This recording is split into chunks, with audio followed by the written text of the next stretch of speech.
with the longest Korean name. What the heck?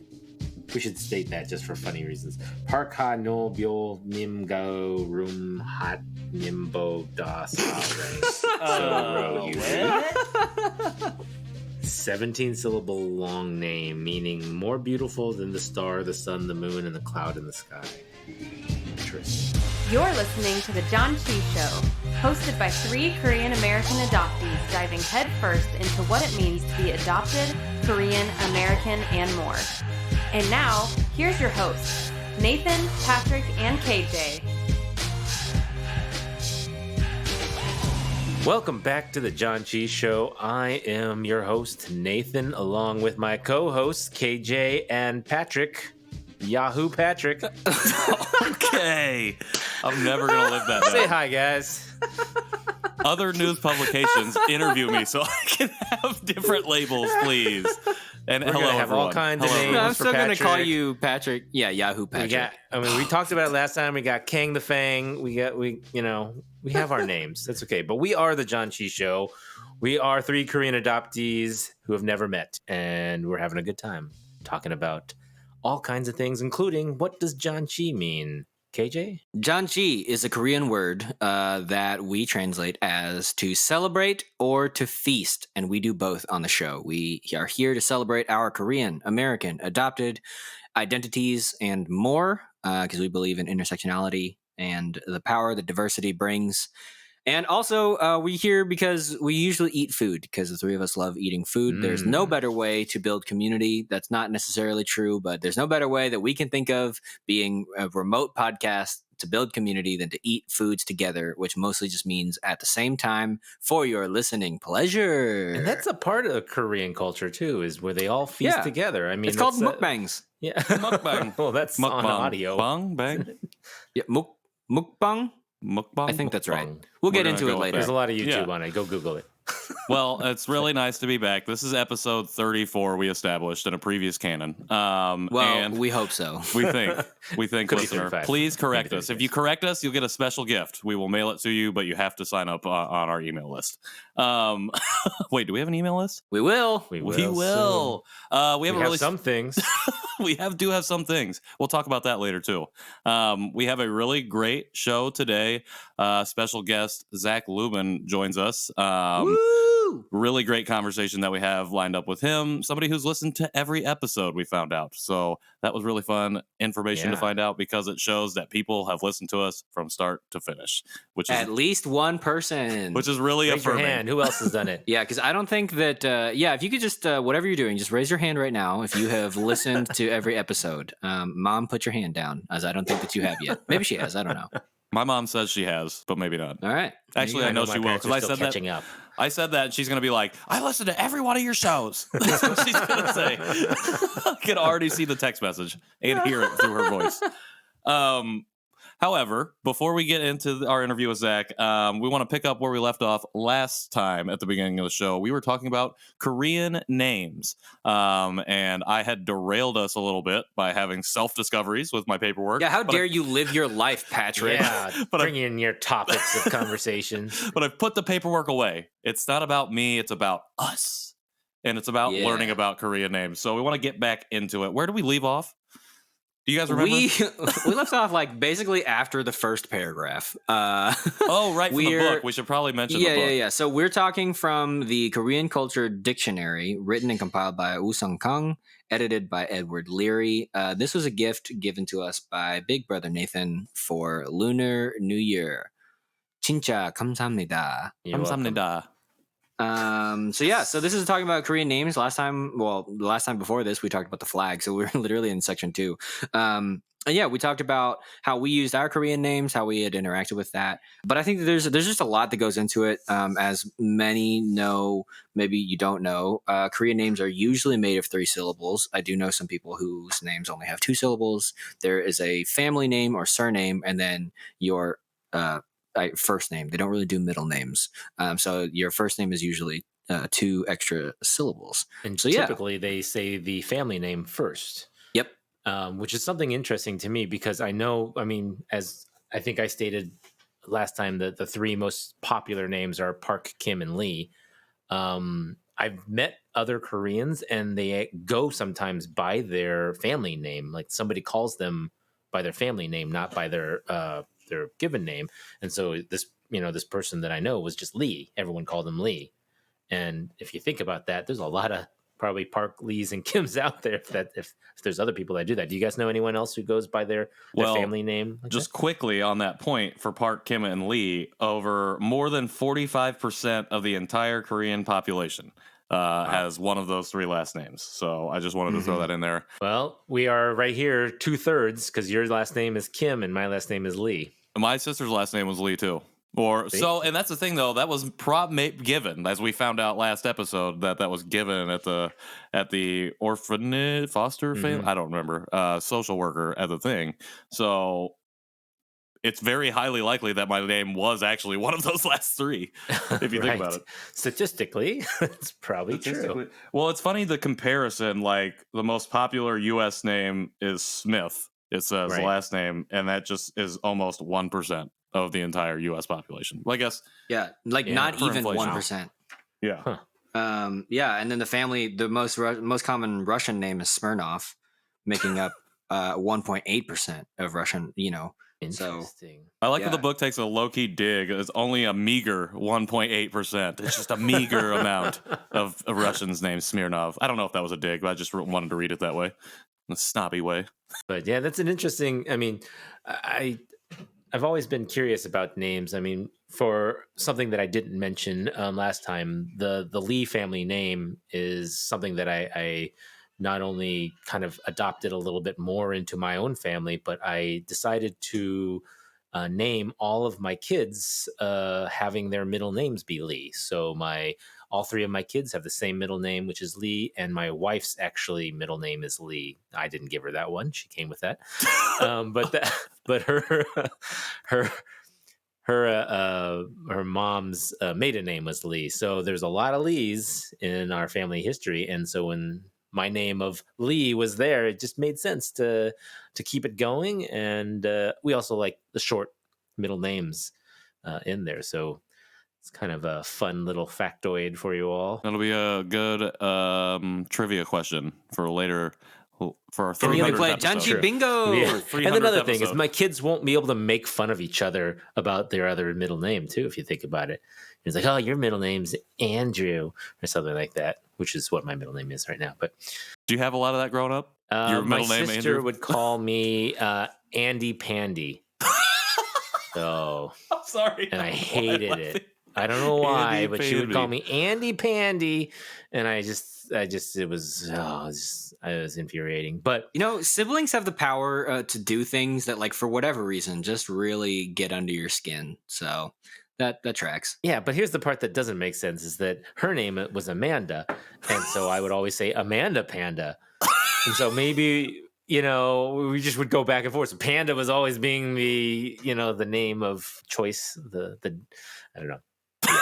And now I call myself a panda dad, so that's a whole other story. But moving on. You got a whole lot of stuff going on being unpacked right now.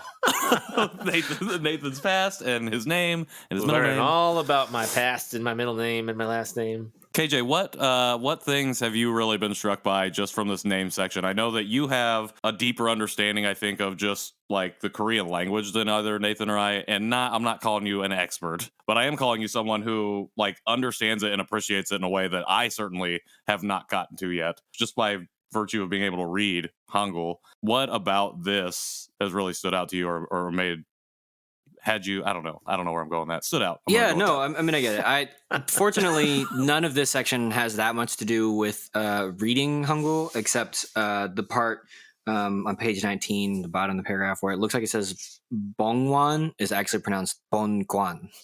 That's like the only thing I was like, oh, okay, interesting.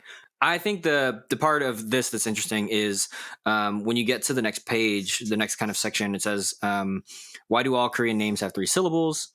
And what does then the page after that, what does a Korean name stand for and how can I decode it? I think that there is such fascination with, especially adoptees. But I'm going to just say, Americans who only speak English, and see non-American names are like, oh, what does your name mean? Or, whatever. And it's unique because of kind of adoptees' lost culture and lost heritage, that we're ripped from.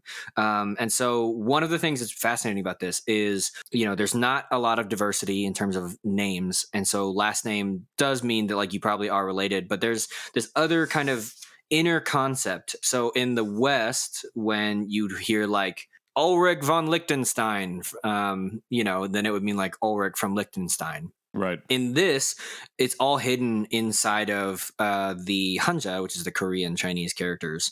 And so it means like your first syllable is your family name, but then there's also like a where you're from. And then the second syllable can also be like what part of your family tree you're attached to. And then your third syllable oftentimes is the actual like name that you were given. So for example, again, in the West, composer Johann Sebastian Bach, like everyone in his family was named Johann, and so like the middle name was the way to distinguish. Or maybe wait, everyone in the family had the name Sebastian. One of the two names, So like that, the other name was the only way to distinguish like who they were talking about, right? But when you don't have your paperwork, or when you are just given a name, then you literally lose a geographic and ancestral place of where you were, so like I've always been proud that my Korean name is Kang Juntae. I have always loved that. I think it has beautiful meaning, but then just being like, from what area is my Kang family from? Like I was born in Daegu, but like does that mean that I'm from there, or did I just happen to be born there? And what about like, does anyone in my family have Jun along their their family line? And I always wondered like why I was specifically named Juntae, because like that's like pretty uncommon, at least in my experience. I've seen people named Jun, I've seen people named Tae, but never both combined. And so now kind of being given this full understanding, I'm like, oh, this is so cool. I love how Korean names work, and it also makes me really sad. I'm like, man, that is just a part of my own genealogy, like that I just won't get back, because you literally, it's kind of like the oral tradition, like you have to know, otherwise you just won't know what particular clan, quote unquote, you're a part of, and then what type of like geographic area, like there's so many Lees or Kangs or Chois or whatever. So yeah, that's what stuck out to me. That's something that I've been thinking about a lot lately. Is I've been reading a lot about the Hojuk, like the family register, essentially, and that's something I thought about, because especially in our conversation with Zach, we talk about being a father, and Nathan, you're obviously a father, and thinking about like when I get to that point, like what's one of the first things I want to be able to do. And I think that's something I've been thinking about, especially when it comes to names, like starting that tradition of a Hojuk within our own family, so that way we can have something like that. Because at the end of the day, I'm probably never going to find that. I'm probably never going to find my original birth parents to put my name on, Youngjin Kim, if that was even, it is still like my actual birth name that they like, or the family name. So, I really resonated with what you said there, KJ. I just think that draws a lot of power from that. And it's sad.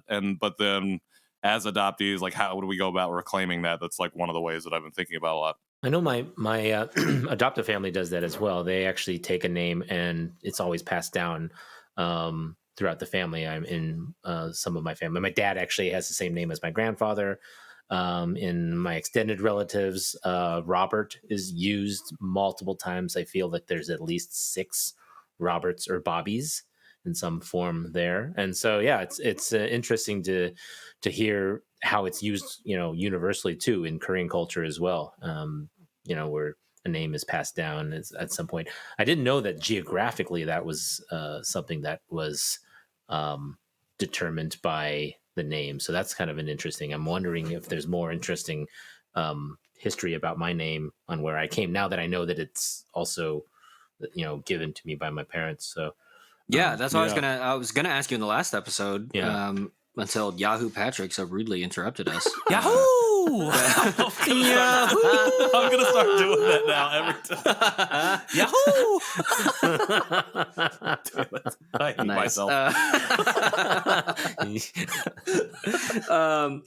To ask them. So it's the concept that Bongwan tells the birthplace of the first ancestor or founder of the family name. Okay. And then Hangyeol is unique by the clan and placement location, which can be the first or second syllable. So it's like that's the generational name.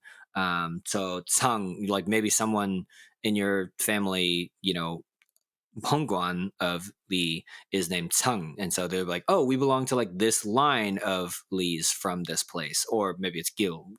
It's one or the other. So yeah, that's why I think I think it's so interesting. Yeah, So, I think I was born in Seongnam. I don't know. It's right outside of Seoul, but I don't know too much about it other than kind of where it is. And I could be completely wrong, but I feel that's what they told me last time I met. But I haven't asked them if there's any meaning. Again, my siblings were all fairly young when I was born. They just know that my mother went to the birthing center and then came home with no baby. So an interesting story. Is there anything that I hear now, or just I'm not too sure how accurate they are, or what they were told, I guess, by my parents. Yeah. So that is a brief discussion on Korean names and how they work, kind of beyond just surname and then name. So yeah, we have a killer interview with Zac Luben coming up right after this break. Roll the break. Welcome back to the Janchi Show. I don't remember how we start an interview.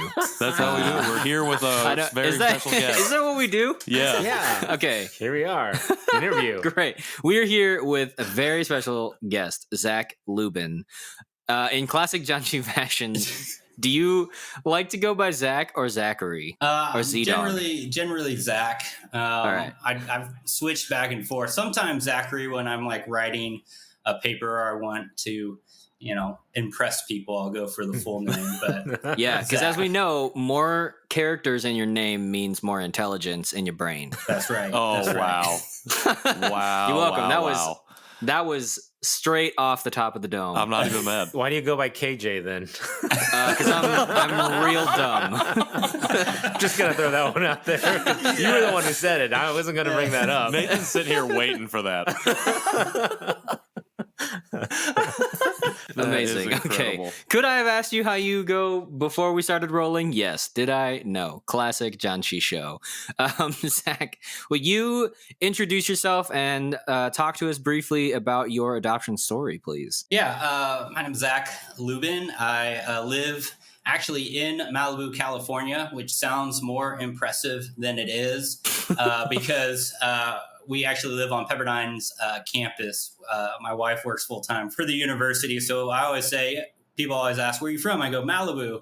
And they go, that's amazing. And you're like, yeah, but I'm not like that type of Malibu. I'm the Malibu that like walks into stores and doesn't know what to do because they don't have price tags, which is terrifying, right? Yeah. Interesting. You're like, I have walked into the wrong place. Right. Is there a Walmart nearby? People see me walk in and they go, yeah, let's not even talk to him because he's not going to buy anything today or ever. So live in Malibu. I work at a church in LA and I've been at that church for about 8 years. I grew up in the San Francisco Bay Area.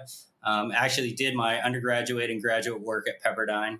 I was adopted from Seoul. I was born in 1982. And so I think I was adopted at 8 months. So I came over. I think we called it my special day growing up is February 16th in 1983.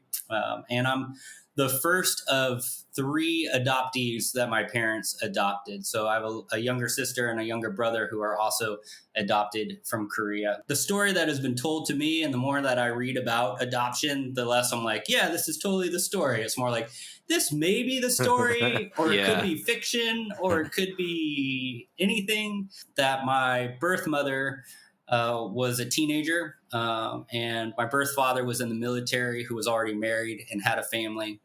And so she got pregnant and then lived in, I think, a home for unmarried pregnant women that Holt was running in Korea, and then was adopted into the family that I've known my entire life since 1983.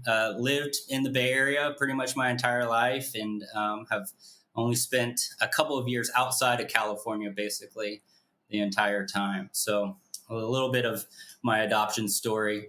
I think personally I've started doing a lot more reading and thinking about adoption since my child was born. He just turned 4 in March, and I kind of had that moment of like, I got to kind of figure out what I'm going to tell him about being a son of a Korean American adoptee. And so started thinking about a number of things. And I think you commented on a comment that I put on the Korean American story, and I wasn't going to listen to y'all's podcast because I had already listened to a bunch of adoptee podcasts, and you responded, and I was like, oh, I'll listen to them, and immediately started listening and have really appreciated your voices, and have so feel privileged to talk to the 3 of you today. Well, thank you very much. The honor is entirely ours.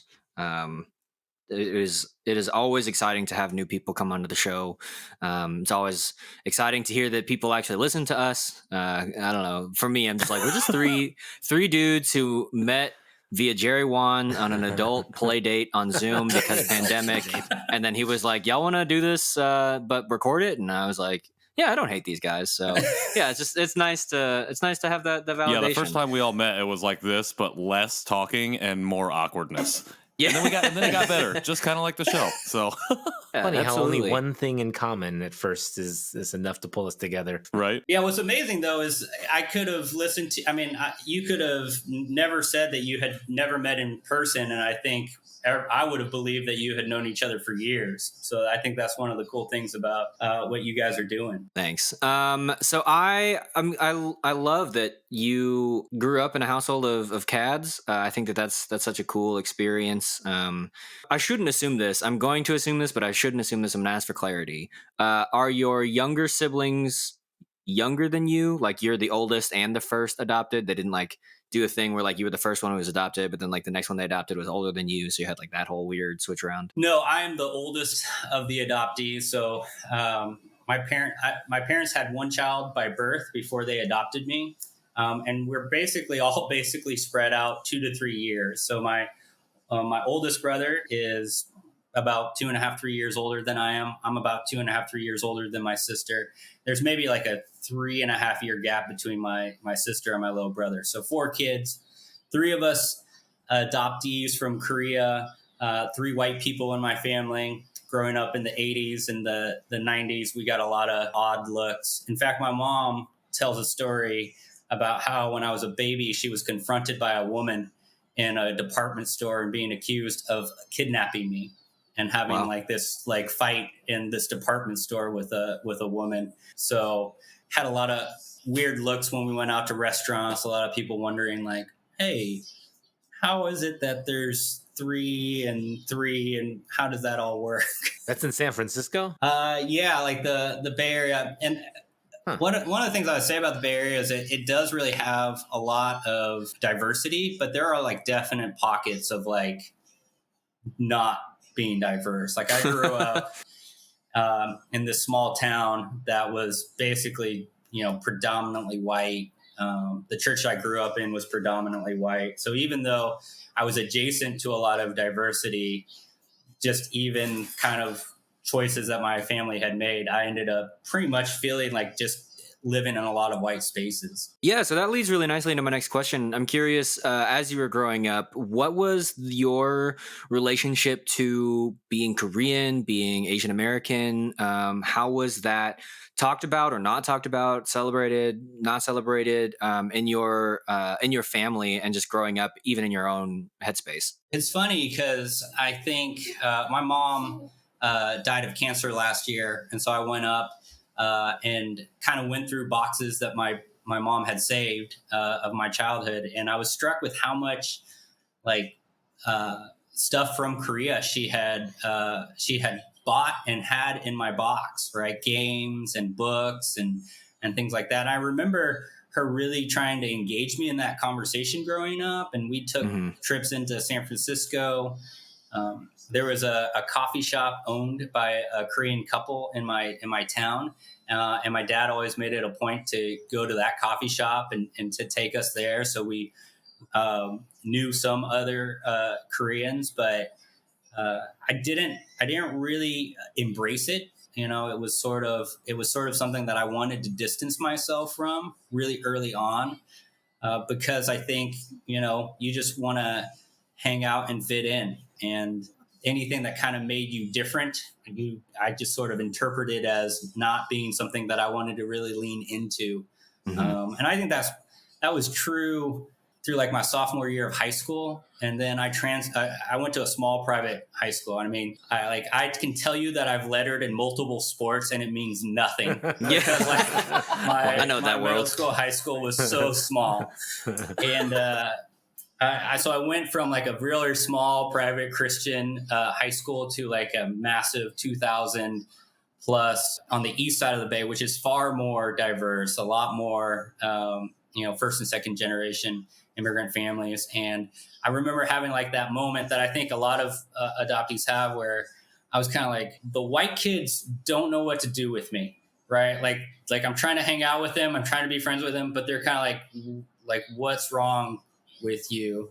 And then like the Asian kids were like, we don't know what to do with you either, because you're not Asian enough. Like you don't have any sense of culture. I was actually told, I became friends with a young woman who was Korean, like second generation. And she, like out of the blue one day, just was like, we can be friends, but I will never date you. And I was like, Dang. wow, cool. I mean, I wasn't trying to date you. Don't flatter yourself, but also, why? Why would you say that? thanks for shutting me down before anything. And she told me the reason why is I wasn't Korean enough. Like she couldn't bring me home to her parents. And so, that was sort of the beginning of like, oh man, like what does it really mean to be an adoptee and to look Asian, but not really know how to fit in at times. And so I still probably didn't lean a ton into my Asian identity, except for there's a record label called Asian Man Records in the Bay Area that does like punk and ska. And it's run by a guy, Mike Park, out of his mom's garage. And he still runs the record label out of his mom's garage. Seems deeply on brand. He was this one of the few people that I could be like, yeah, it's cool to be Asian. Like, it's cool to be Korean. Like he had all these ska and punk bands that would sing in Korean. And like that was the only way that I knew how to say thank you in Korean was through this ska song. And so that I had like that sense of pride, but it really was something that I struggled with in high school and probably in college as well, trying to figure that out. Yeah. So what, I don't know. I feel like at the time that people come onto our show, they have started the journey of like, I'm adopted. I am starting to understand what that means. I'm starting to understand, especially just given the state of the world right now, what it means to be, Asian, as a person of color, certainly in America. I'm not going to speak for any other country, but yeah. So what was that moment where you were just like, I need to, beyond just like feeling, kind of that push away from being Korean or being Asian enough or whatever? What's that moment when you started being like, I need to start wrestling with this and start thinking about these identities that make me up? Yeah, I think it's happened a couple of times, right? And I think that's what I have found true in my story, is that there are certain moments where it becomes something that you want to spend more time thinking about. And then maybe that goes away for a period of time and then something else happens. So I think this most recent one was kind of started by becoming a dad and really wanting to have that sense of like, well, what kind of story am I going to give him to help him understand something that I felt like I really wanted to do. Probably, though, like 10 years ago, I remember having a conversation with my mom about wanting to start like a birth parent search and talking to her about that. And at the time, Holt would allow you to put your name on a registry that if your birth parents were looking for you, they could find you. So I took that step and put my name out there. So I've had that moment. Another moment was even like the first time I went to a doctor and the doctor started asking me, it was like that moment where the doctor asked your mom to leave or your parent to leave. And they're like, now we're going to ask you, like you've transitioned to where you get to have a little bit of agency in what you tell your doctor. So he asked me about like my family history and I just told him, right? Like, oh, this is my grandpa and he's had this and da, da, da. My mom came back in, was like, what did he tell you? And the doctor like kind of said, well, he talked about his grandpa. And she's like, well, none of that actually counts. Like, like none of that's actually true for him because, he's adopted.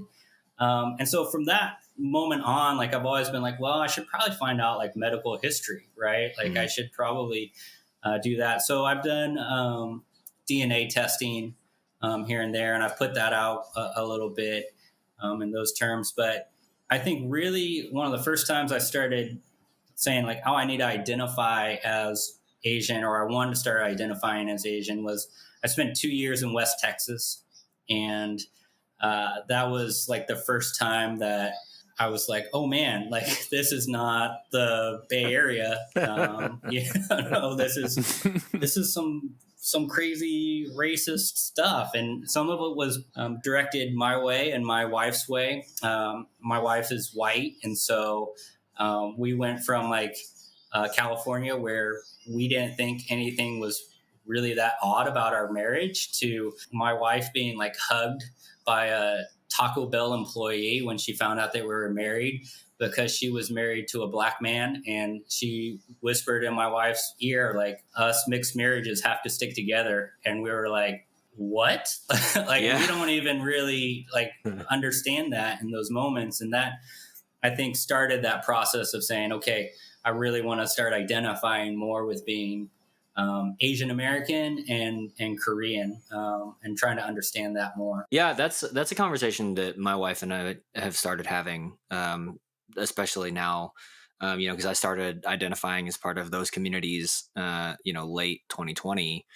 And so now, early 2021, we're like, oh, we are in an interracial relationship, and that matters, which is new for our 12 years of history together. We're like, oh, dip. Things have changed. So, and especially being a dad, I'm curious what you have settled on, Nathan. I'd actually just love to. I know this isn't your part of the show, Nathan, but I'm gonna have Nathan, you stay come off on mic. to this part as well. Don't bother. Don't worry about me. I got nothing to say. Come on, Mike. Get on, Mike. Here. But, Come on. I'm curious, as two dads and two adoptees, like, what are the parts of Korean history or culture or whatever? Like, what's the first thing that you gave to your children? What's the thing that you are most excited about experiencing and engaging with Korean culture with your kids right now? We'll start with those two questions. Zach, you go first because this is your time. Nathan, I'll pray about it. Yeah, I part of the fun is discovering things with him. Right? This is the first year that we were. I was like, I really want to celebrate Lunar New Year, and so this is something that is brand new to me, but I'm excited about that. It's not going to be brand new to him, right? Like he's never not going to have experience of us talking about that and celebrating it. And I'm like the furthest away from being able to cook anything authentically Korean or anything like that. But I think just talking to him about it and wanting him to recognize what it means for me and being honest with him. I think my hope is I want him to know as he gets older that it's okay to not have simple answers to these questions, because I feel that pressure of having the simple answer, but then also recognizing that there's no simple answer to it. So I want to have an honest conversation with him about that in terms of our relationship. I've definitely sought out friends who are Korean in hopes of kind of their history and the ability to kind of talk into some of these traditions. Hopefully they will, help teach him a little bit more than maybe I'm able to do it. I can read a book and kind of be like, here's what this is, but it's just sort of at that point, real academic. So those are some of the things that I'm trying to do with him, but just trying to even help him understand what it means to be an adoptee and how that means his relationship to even like the Asian American community and other Korean Americans is always going to be shaped by that piece of me being adopted. So That's great that you're starting that now too. I mean, at an age where he'll remember some of these things. My son is 4, almost 5 as well, and then I have a 3-year-old and a 1-year-old. So for the 5-year-old, I've definitely wanted to do those same things. I've wanted to introduce him to more Asian culture, more Korean culture, just stuff about myself and my history, including the adoptee side. And that's, for example, you were saying Lunar New Year. We celebrated Lunar New Year this year, and although I do love cooking and everything, I will tell you, dukguk is a very easy recipe to make. You should try that. I made it this year for the first time. Fortunately, very easy. And You my guys son say that loved all it, the and I time, was but so here I am surprised. failing. Dude, okay, I know that water some and people broth. wrestle with boiling water, but Yeah, can you exactly. boil water? It's All right, pretty all right, easy. all right. I could boil And- the and water. you No, can add a I'm being frozen legitimate. dumpling. Some It's not people like you are have to like, make the I will dumpling. forget about the water. I'm like, that's fair. You know, I get that. all right, all right. The Yeah, broth it's is basically packaged. just boiling water. Yeah, it's super easy. I mean, I think that's a great idea that, like you said, it's introducing them early so that it's not the first time. Like for me, that was the first time I had dukguk, and that was, now I'm 44. So my son now can say he had it at 40. And so he'll be a lot more, or hit 4. Sorry, bad I was math. like, wait, I think we just time jumped. I meant to was say not 40 prepared for years that. earlier than I did. So yes. Yeah. That makes sense. But one of the things, I have a question for you, which is something that I haven't had happen yet, but I'm waiting for it to happen. How is your son's relationship with the rest of your family? So does he ever say anything like, because I haven't had this, but I'm waiting. It's like, why do you not look like, the rest of your family? And has that come up at all, or? Yeah, we like my wife and I talked about that, and one of the things that we've done is we've been really like trying to tell him like, well, I'm adopted, and your mom is white and her parents are white, and because I'm adopted, my parents are white, and your uncle is white, but I'm Korean and you are Korean and you are white, and because adoption and we bought I just read it last night to him, a book called Adopted. And I'm reading that with him just so adoption becomes not something that we have to spring on him, but just as part of his normal understanding of who we are as a family.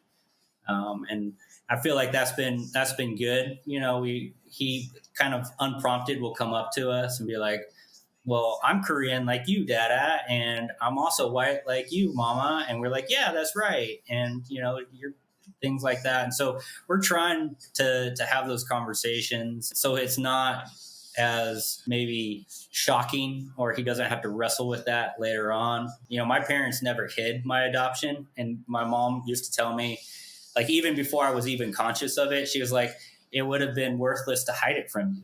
Right? Like even at a young age, like you were at some point going to figure out that you did not look like, your dad and I. And so they were really honest. I don't ever have a memory of not knowing that I was adopted. Yeah, me too. My mom's blonde, so it would have been a real shock to think, why is my hair not blonde, Right, or something like that. But yeah, my wife. It's not too late. You can dye your hair. That's true. So my wife is half Chinese, half Japanese, so he sees that aspect of our relationship, but then he sees her mom, being Asian, but my mom being blonde. So it's kind of a mix. And so we've done the same thing. We talk about where we're from. We show them on a map, and just kind of getting them, I guess, acquainted that there are lots of different people in the world, and there's lots of different places that people can come from, but then there's lots of nationalities and not just ethnicities but nationalities, and they don't always match. So it's going to be an interesting stage right now because he is showing more interest in it.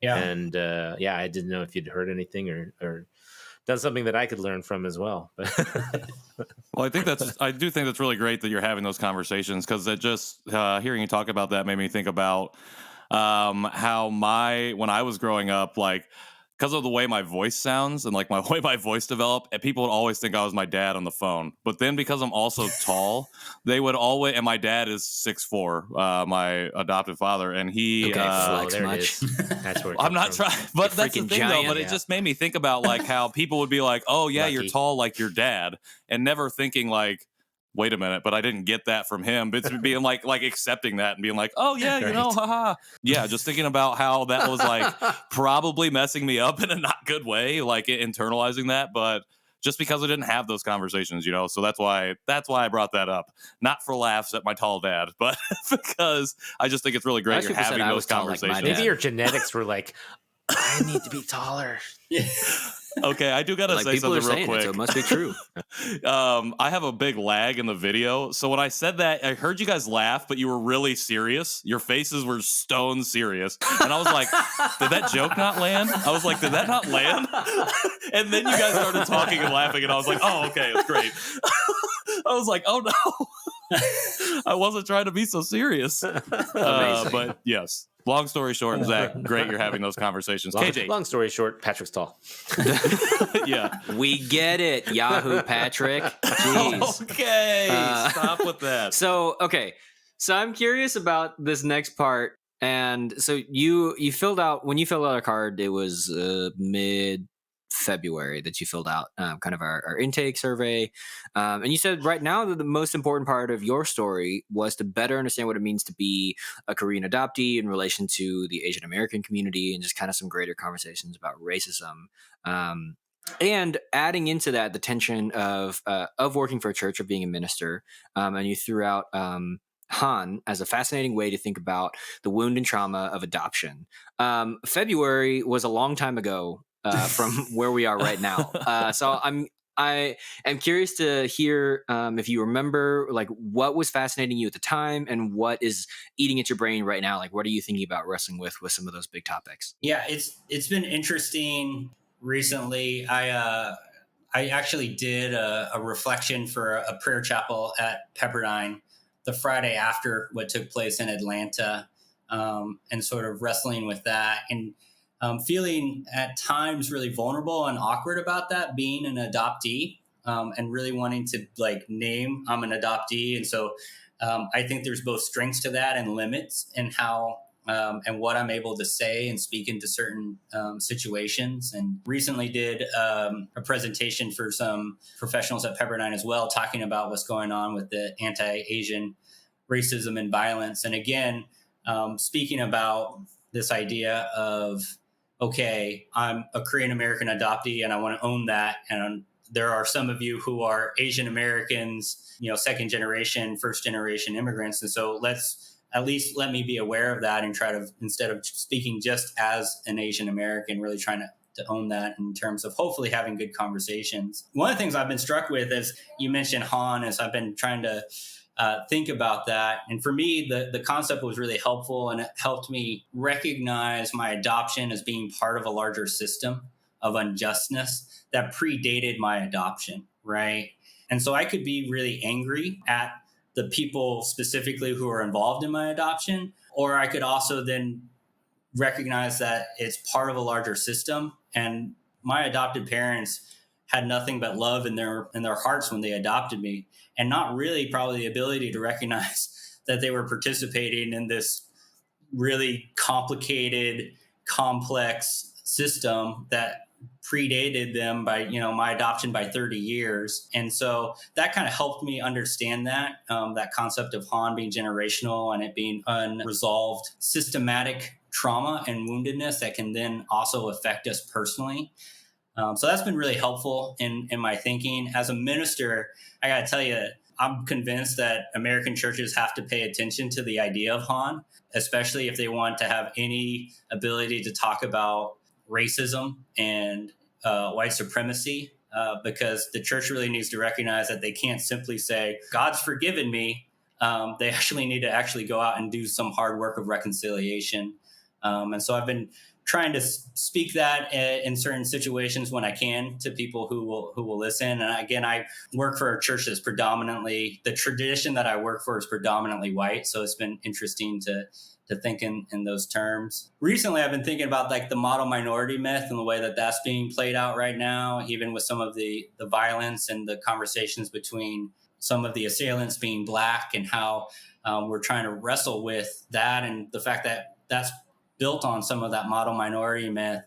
And I was struck, and I was reading a book the other day about how in adoption, it was easier for people to adopt Koreans than it was for them to think about adopting African American babies. And I thought my adoption by definition is the model minority myth, right? Like there was this myth that somehow I was going to assimilate better. I was going to perform better. I was going to be a better adoptee than an African American baby. And I was just struck with that. And I haven't really thought deeply about what I want to do with that idea or how I want to maybe think about it or where that will lead. But that's kind of where I am in some of the thinking and reflecting upon what's going on. My head's about to fall off from just nodding in agreement with you. Yeah, that was great. That's something that I've been thinking about the model minority myth too lately, is how, it's a tool to use to pit communities of color against each other, historically the Asian community and the Black community. And also thinking about it, I've been thinking about it in this term specifically as an adoptee, how it can pit specific communities against themselves as you segregate the community like brown Asian Americans or the LGBTQI community or adoptees. And then like adoption specifically, I've come to look at it as like the model within the model, because that's how an adoptee can go being afraid of being accepted, which is Han at play, a loss of identity, this extreme sense of longing and emotion. And then, but then like, because of our proximity to whiteness, or for most of us, essentially, growing up with perceived success or perceived like ability to climb the ladder faster than even another Asian, a first or second generation Asian American, so really glad that you brought that up, just because that's been something I've been thinking a lot too. And I think it's funny because while we've been talking here, I looked back and you sent your first message to the show in November 30th. So I just really enjoyed hearing you talk about how you've processed even from February to now. But thinking about how we've come from that point, from even then to now. So the fact that we're just all talking about these things is both great and sad at the same time. I'm done. I'm getting frozen. I can't tell if you guys are hearing me. I hate it. You guys are like, I hate it. It looked like you're like, I hated everything he just said. That's what it looks like. I don't know. So I work for a church. It is predominantly white. It is technically denominationally like a mainline church, but theologically and culturally acts more just like a Protestant evangelical church, which if you're listening to this and you don't know what any of that means, just think of white church in America. You've nailed it on the head. So that's who I work for. Post George Floyd's death, we were told, my lead pastor said that our church is quote unquote apolitical. We just don't talk about politics, right? We were told not to talk about politics on social media and all of these things. And I was struck by looking back, because even then I had no idea what the model minority is. And the more Asian my internet spaces have become, the more I hear about this idea of model minority. And I think, Patrick and Nathan, I think we were talking about this earlier today before we were recording, just about how being Asian in America is already a niche demographic, right? That's like 6% of all Americans. And then being adopted Korean inside of being Asian American is an even more niche category, So it's things that feel so loud to us and that feel so important, and like we just can't stop seeing it because the Instagram algorithm is just like, these are the accounts we follow, so these are all the things we hear about, and just recognizing that we do live in this echo chamber. I'm just like, man, it is hard to break out of the model minority myth when other people don't even realize it's going on, when other people don't even realize like why I literally cannot be apolitical, because that is used against me and against other BIPOC fellow human beings, other marginalized communities, right, to hold them down. And I'm like, I literally can't do this. And so, that's really frustrating. Zach, you and I have had a number of conversations about kind of the church and racism and intersectionality and things like that. And I know that you come from a different tradition, and also not to make this a Christian podcast, because that would take up a whole other, honestly, that's a whole other podcast. There are other podcasts you could follow and talk to about that. But I'm curious. One of the things that I realized is early on in my history, I was like, oh, I've had no specifically Asian American Christian heroes, Christian leaders to look up to. And part of that, I think, is my own trepidation at stepping into the Korean American church. And like, that's just a whole other world that, before, when I was gatekeeping myself, I was like, nah, that's terrifying. But I'm curious, as someone, just from where I've seen in your journey of going out and being loud about the process of reconciliation, truly believing that, faith without works is dead, and you should like go into the world and be the hands and feet of Jesus and actually love people like we say that we are supposed to. Who are there people that have been helpful to you who are Asian American, maybe who are adopted American, not necessarily transracially, but like, who are some people that that you're listening to or hearing about who kind of represent some intersectionalities for us to look to? Yeah, I actually got to hear Dr. Soong-Cha Ra, and he's actually just come out to Pasadena and is on staff now at Fuller Seminary. He came and talked, and he challenged everyone who was listening to him. He was like, look, you got to look at your bookshelves, and if you aren't reading BIPOC authors, then you need to start. And that was like, I was like, oh, I should go look at what I'm reading. Like, how am I preparing like lessons and teaching in church? And I was like, oh yeah, I do just have a lot of like old dead German guys on my bookshelf. Cause that's like, if you don't do theology, like you're like, what? But like Germans and old dead Germans are kind of the people you read. It's a lot of Bonhoeffer and So some British guys. I was like, oh, I got to start. So I started reading a guy named Andrew Sung Park, and he has a book called The Wounded Heart of God. And it's actually his theological argument for Han, for American churches. And he also wrote a book on racial reconciliation. There's another ethicist, Dr. Kiju Choi, or Che, I've been told is how we pronounce his name. And I've been reading him. Hold on. Sorry, guys. Would you like to say hi? No, you're good. Okay. What do you need, bud?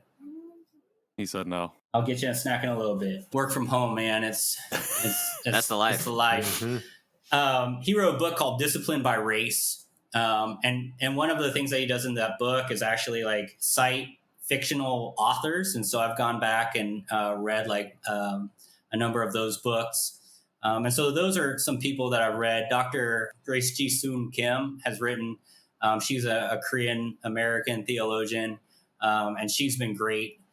She wrote a book, a real easy reader on intersectionality, which is a great read and writes from a Korean American perspective. And so there's like a part of me that's really like, oh, I really like that, but it's also difficult at times because they're not being written from an adoptee standpoint. So there is still a little bit of that foreignness to that. Like I read about Minjung theology, which is the liberation theology from Korea. Oh. Those are all people that I've read, and contextual theology, which kind of, there are a lot of people who are even doing readings with Confucian readings and comparing them to scripture and finding ways to kind of have those conversations. And Dr. Kim, her study is on the Holy Spirit, and she's really argued that there should be a lot better interreligious dialogue because most world religions have some category of the Spirit, and so she thinks there's commonality that we can work from. I hope I'm getting her idea right. If not, then I apologize, Dr. Kim.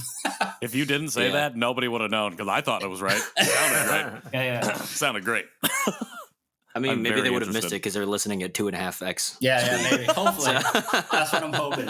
Yeah, I'm always fascinated. It's one of those things where I think if you are born in America, you are at least you grow up adjacent to the language of Christian mythology. Like there is no getting away from Jesus as a figurehead. There's no getting away from like the Genesis story. It's baked into the very fiber of our nation, for better or probably for worse. And so there's just a lot of, like for me as someone who still professes to be Christian, you're like, how do I be a Christian and not also be a terrible person? How do I be a Christian and also not be a white colonizer? How do I be a Korean American and an adoptee? And so like just from its base optics, you're like, Jesus was a good person, and none of his followers seem to be that good. What's up with that? So just, I don't know. I think that it's an important thing.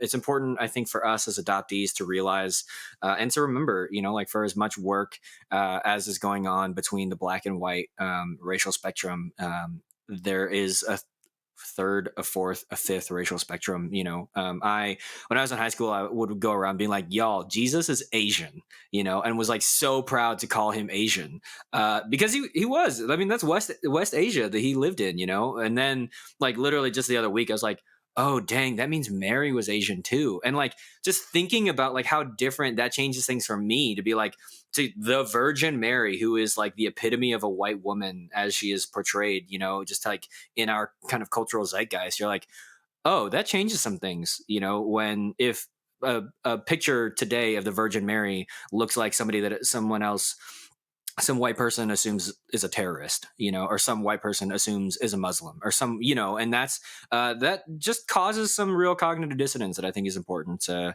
go on. I think the Christianity thing too, is like really interesting because I think like anecdotally, I think so many of the people that I've met who are Korean adoptees were predominantly like adopted into like middle class white Christian families, right? Mm-hmm. So even our narratives and the way that America specifically in the Cold War was kind of conflating, and you're seeing that now with Christian nationalism, right? What's going on with all of that is so I even think that is such an interesting and I hope people are writing about it or actually like really seriously like deconstructing it or being critiquing it, because I think it needs to.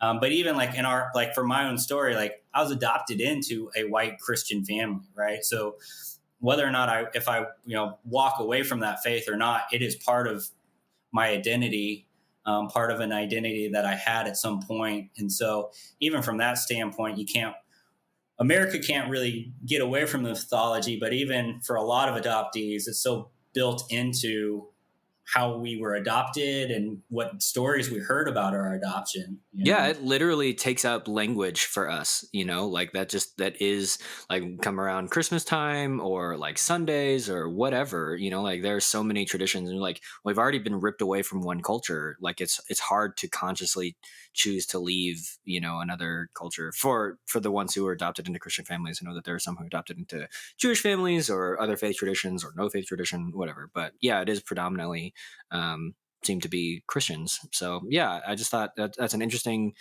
avenue to talk about for a later podcast.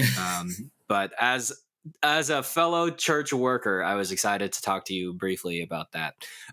So where are you looking, I guess, what are you looking forward into as you wrestle with all of your intersectional identities? Is a trip to Korea on the books? Have you been back to Korea already? What's kind of the next step in your journey of understanding your identity? I was supposed to get a sabbatical, like a 3-month sabbatical from the church in 2020, and I was building it around going to Korea, like taking my family to Korea. We were going to go through the Holt family program that they have, so that's all on hold for I don't know however long it takes for the entire world to get vaccinated at this point.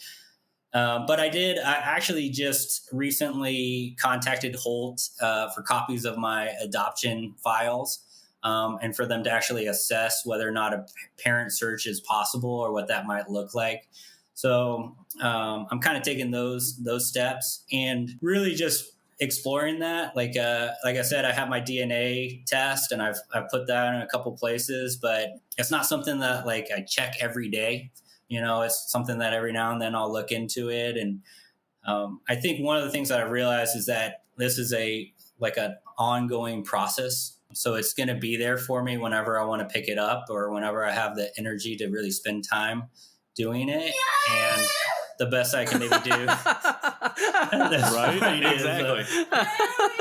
Oh, the best thing I can do at this point is just put myself in the best position to have the information when and if I need it. And so we'll see what the results I get. I'm wondering if like part of it is like, I'm just going to play cool and like pretend like I don't care. So I'm not super disappointed when I don't get the information that I want or don't even maybe consciously think that I want. So, but I'm looking forward to those things. I am looking forward to a trip to Korea. I'm wondering if it wasn't a good thing that it was delayed, as I've thought about trying to fly with he would have been 3.5 at that point, and then trying to do that trip with a 3.5-year-old. Taking maybe a couple of years, not a bad idea to get him a little bit older for that trip. And do it now when you have one, because before you might know it, you have two and maybe three like me. Yeah, then it gets more complex. And then you'd be my like dreams me, of going back to Korea with all my family are a lot further away. You have 2 kids, and then you turn into Nathan on the 3rd kid. You just become Nathan. Because that plane ticket just tripled. Yeah, I can't. I couldn't even imagine. So yeah, we'll see. It is on my list, and I've always wanted to do a trip to Korea. I'm excited to do that and have that experience at some point. But then, just doing a lot of reading, trying to, again, that's something that I enjoy doing. And so I'm trying to read more about adoption and am possibly thinking about trying to pursue like a PhD in intercultural studies. Yeah. Okay. And specifically looking at the idea of adoptees being a fourth culture. And what that might look like, again, from a theological perspective. And I haven't really fully thought through what my pitch to the program would be in terms of a dissertation, but that's kind of where I'm thinking and what I'm looking at this point. That's awesome. Perfect. Dr. Zachary. Yeah. Zach, I really appreciate you hanging out with us. It's been really great to get to know you over these last few months. That picture hanging on your wall behind you, is that something? Could you talk about that? I've just been keep seeing it, and I just wanted you to describe it just briefly for our audience. So for our listeners, there's a picture hanging up on the wall right behind Zach. It's got a lot of colors, a lot of motion and movement going on. I just wanted him to quickly describe that for me, and then for you guys as well. Yeah, it is. It's an original piece by my son, done with watercolor, given to me.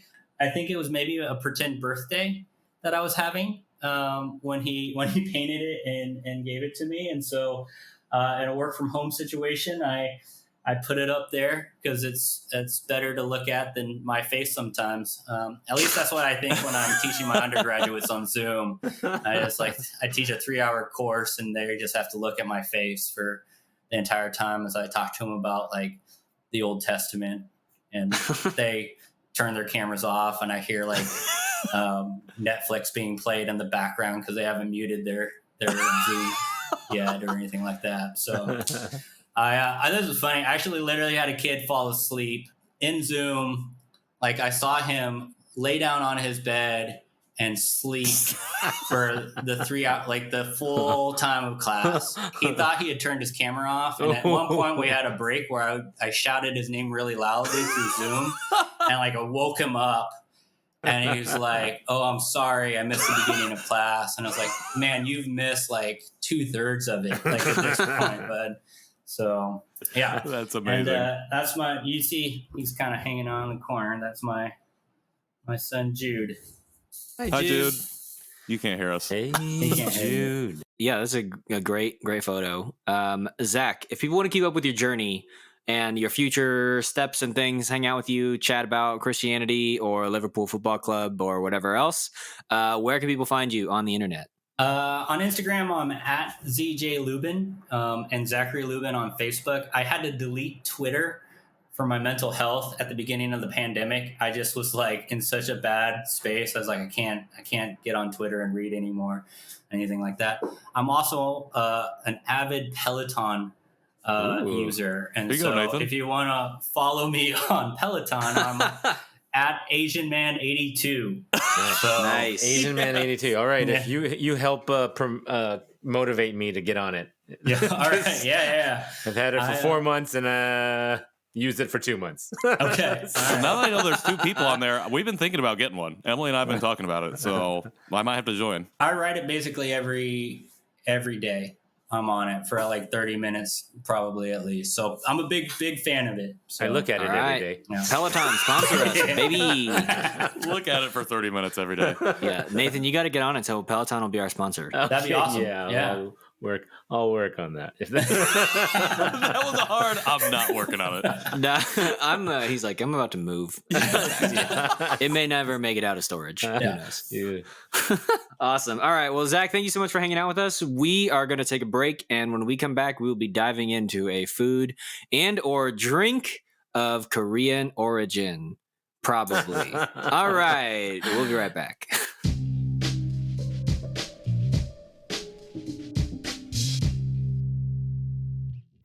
We are back for the food portion of this program, the Janchi Show. Back. Patrick's back. Again. Back Back again. with a snack. Tell Tell your a friend. Eminem, Guess eat who's your back? heart out, baby. We stand you back. What are we eating today, guys? What do we got here? Crown. What's it We're not say? eating crowns. We're eating That's all I can crown. tell it says. This is crown. It says crown potato. Crown saranghae. It says I can't no. read Hangul. It says crown podo Podo. cheese tart. Chizu means cheese. Yes, it does. I know that. Tart. job. Tarto means tart. Like Yeah, a it crack. does. See, it's like a Oh. game of Balderdash. I got it. And if I Cheese just sound tart. like I'm confident in what I'm translating, then you'll believe me. Better than me. Fun fact: this is written with the double B up and the double D gut, which I think is sung B up and sung D gut, and those are always really hard for me to pronounce because it's like you want to put enough emphasis on the B and D sound that they sound firm, but not so firm that it moves into P and T territory. So Yikes. it's somewhere between soft B and D and hard B and D, but not too hard B and D. So Korean Yeah. lessons by KJ. There you go. it's very difficult. That hurt We're my not brain confusing. We're inside learning. and outside. And on the cover of this is a little guy wearing a scarf and cheese and a fox. So I'm showing it to the camera and we're not recording video. So just ignore You don't that have to part. tell everyone. But I explained what it was. Yeah, Yeah. It looks like a nice little cracker. Let's crack into it. You know what? I'm not going to be here the next episode. Oh, you're taking that one off? Yeah, Well, just I'm going to that need a one was break for from Jeff. Nathan. Jeff's gonna appreciate that one. Jeff will love that. No. Jeff, we Ooh. love you. Okay, I can't open it, but it smells delicious. All right, so these are like very it Ritz. does smell good. Like, It looks like a Ritz or- cracker with cheese in the middle. So this Smells is like what a Ritz mine looks cracker. like. Looks Mhm. like broken. You don't have to show us again because we're not recording yeah. video. Thank you for showing me my own cracker, though. For the listeners, mine is broken. It looks like it's been dissolved by rat acid. And I don't know why I Ugh. said rat Dude, acid. what Cut the that heck? out. Cut that out. It looks like it's been dissolved by something that I can't tell. It's like a Ritz. It's very Very buttery. cheesy. I can smell the cheese. Mm-hmm. Very buttery. I actually, if I was blindfolded, I would think it's a Ritz, not to throw in a. This another makes me want name, those but- mini ones. Those are my Oh favorite. yeah, those are good. I think it's sweeter than a Ritz, though. A tad. Yeah, he said there was a buttery taste. I can taste Yeah. like a buttery. It's good though. And This the is cheese good. is not too overpowering. It's not like Yeah. it's a smelly cheese. Not like a, too fake of a cheese. It's just kind of a slight hint of cheese in there. Not a stinky cheese. Yes. Luckily for me, sorry Patrick, mine was not too broken up and crumbly, so I do not have a huge mess. Yeah, dude, take I it am- easy with your packages. Jeez. I'm pulling a Patrick and I'm just putting the whole thing in my mouth. Is that not how you've been eating? That's how you're supposed to eat these. I will say, actually, there is, I think it's Korean barbecue. If you get like lettuce wraps, the goal, like, it's a huge old thing of lettuce, and they're supposed to fill it up with just enough so that you can wrap the lettuce fully around it and eat it in one bite. Did you just drop your snack? Nathan, do you hate doing this? Well, I just made comments about how clean it was, and I just dropped it all over the floor. Literally threw it on the ground. And how crumbly it is just went everywhere. Did Yeah. it just crumble everywhere? It did. So some caution required. But no. So what I was saying was about eating this in one bite. So the only time I've had Korean barbecue was in Korea with my family. We met up with my foster mom who's in Daegu, and she was making us wraps, and it was very sweet of her. And my mom, being American, she would like bite into it, like, but only eat like half of it because she didn't want it to go all the place. And my foster mother was like, no, you got to eat this all in one bite. And it was like kind of intimidating because it had like a lot of extra lettuce out, but like the bite itself was pretty small. And I was like, oh, I can do that. So I did that. But I think that is kind of a cultural thing with Korean food, is depending obviously on the type of food. Like it is like a one bite kind of thing, and like you just plan on it and eat this all in one bite. So Yeah, I'm going to say I've been doing it Korean the whole You're time. in Korean style. You didn't even know it. Just an immediate. I do like the fact take it that easy, Yahoo.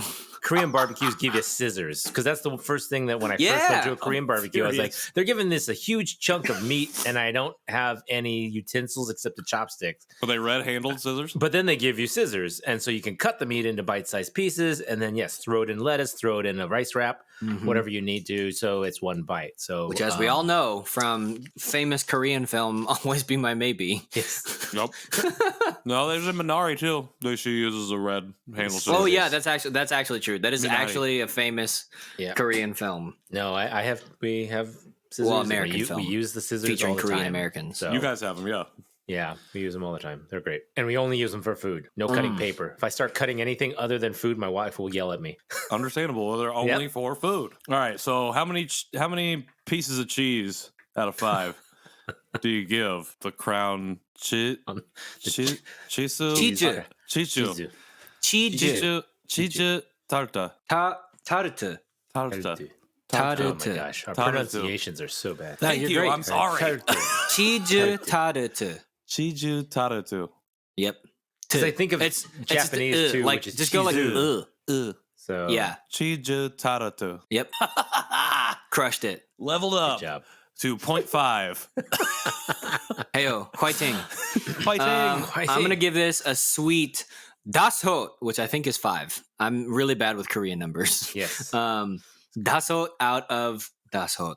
5 out of 5. 5 out of Chiju. 5. Interesting. That's Tartu. pretty No good. comments about it. Just 5 Yeah. out of Oh, 5. I'm about to get into it. Nice. Okay, the first thing that struck me was it has a little like powder on the outside of it, which I think is actually like extra powdered cheese. So not only is it like a little powdery with the cheese on the outside, then it's got a super buttery cracker and then more cheese on the inside. This is great as a person who loves savory things. It's got just a sweetness that lifts it and elevates the whole flavor. It's perfect. 5 out of 5. You're selling it for me. Huh? You're making me want to eat the ones I dropped on the floor again. I mean, I don't know why you haven't. Yeah. You fool. I don't know how. I'm gonna don't be know over how there in clean my 10. I'll be there in floor 10. I agree 10 though. days. I think it was really good. I will give it a 5 out of 5 as well. I love Ritz crackers. I used to eat those crackers that had the cheese crackers with the peanut butter on the inside. I love those crackers. Yeah. So I'm gonna say these I'm are all better for- though. I'm all for crackers in a package with something inside it.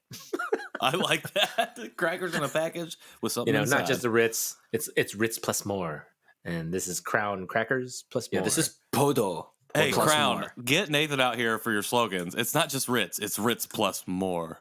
That's a great slogan. I love it. That I got to round it out with a 5 too. How do you say it? What is it in Korean? Dasot. Dashot. Dasot. Yep. Dasot. Dasot. Yoso. I'm going to give it 5. Your guys' descriptions really put it over the top for me. It was a great cheese cracker. It made me actually want to go buy. I like the cream cheese and chive crackers. I don't know if you ever had those, like the Nabisco ones. Yeah. Really good. Mhm. But this weirdly made me think of those, and now made me want them. So anything that makes me crave something else definitely gets a good rating for me. Patrick loves to eat. Yeah, don't remind me. I did just want to say though, I haven't heard KJ give such a rave review of a snack in a not while. That's because it hasn't. We've so mostly good. been eating sweet things That's for true. a long time. True. So That's true. this is one that's like, oh yeah, baby. Crackers. 네. Maybe 진짜 맛있어요. maybe it's like the butter. Maybe you don't like sweets. You just like butter. I mean, Yes, savory over sweet. yeah, definitely savory over sweet. Actually, if this had like a little bit of saltiness to it, though, like just some like salt Ooh, crystals, yeah. which I think that's the within that- difference. I think that's the difference between like a Ritz cracker or like an American package or versus this one, whereas this one had like little cheese powder on top. An American thing would have had like big old salt crystals that you would have had on it. Oh you know? yeah. So That's that was Nathan. Yeah. I heard him whispering, "Where's the salt?" I did think back to salt. ¿Dónde está el sal? I almost thought about how much better these would be if I just added a little dash of salt on the outside. Allison, don't worry, Crown, I won't. 어디 설탕이에요? And I think I did it in 2 languages. That's exciting. Nice. I can. I'm really trying, guys. I'm really trying to keep up with Korean. It's hard, man. You're doing great. I'm sure it is. But Hype you thank up you, just Crown, for 5 making minutes some ago. good crackers. And and thank you. This was actually our last item out of the Munch Addict Korean snack box. subscription. Do it. It's they got all kinds of stuff. I actually left them a review recently, and I really like their subscription service. I might get some more of them when I get to Colorado. So, but yeah, you can check them out, munchaddict.com. But thank you, and for anyone listening, you can find us Janchi Show on all channels and podcast locations. You can email us at the Janchi Show at justlikemedia.com. You can. I'm taking over KJ's job because he normally does. That was good. That was perfect. He's giving me a nod. You can do Facebook. We got After Party. We're giving away stickers. Not to be a spoiler alert, but come on, join us at the Facebook After Party. We've got all kinds of stuff potentially now working on our new page of merchandise. Our store is up, is what Nathan is trying to say. I was looking at KJ to see if he was going to jump in on that forever. one. Since he did. No, I was like, you got it, man. You got it? On our new... KJ did a great job. He made our merch store, and so we have a lot of really good stuff on there that we're going to expand. Merch! We got merch. So please come check it out. JanchiShow.com/store. Is that what right? It is? Or is it store or shop? I thought it was support. Oh, I'm going to find out. I legitimately don't remember. Why are we on air? Oh, I can pause. Okay, you can support the show at janchishow.com/support, which will have links to if you want to sponsor the show by buying us a snack, you can do that. You can become a member there. You can get some merch, which is stickers and maybe some more stuff. Our store is officially open, which is so exciting. Good job, KJ. Sent out across the United States and no other places for Wear now. a shirt unless, with the Janchi logo. Yeah, unless somebody is like, I want a shirt and I live in Canada. And we're like, all right, we'll figure it out for you, person. We'll figure it out for you, Janchi people, because we care about you and love you. So please take a moment and leave a rating and review on Apple Podcasts. That helps us get found, helps Apple be like, oh, hey, these guys are worth promoting. So please do that. Oh, if you want to, you can follow us personally on our just spat everywhere. Like a On our gross person. spat. You can find us at If you want to, if you want to follow us personally, you can follow us on our social media handles. I am at KJ Relke, wherever I want to be found on the interwebs.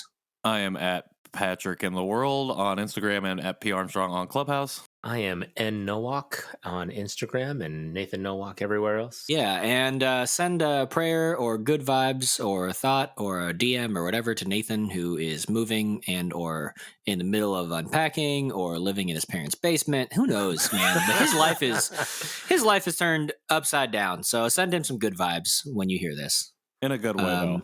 Yeah, that's why I said good vibes. The Janchi people, they know what I'm saying. I'll be listening to this episode while driving through Utah. Heyo. Hey, All right. yo. So until next week, we will see you next time. I don't know how. Whatever. Until next week, we'll see you next time. Okay. Yeah, we'll see you. I don't know next how time. this works. Until next week, Next Janchi, time. heyo.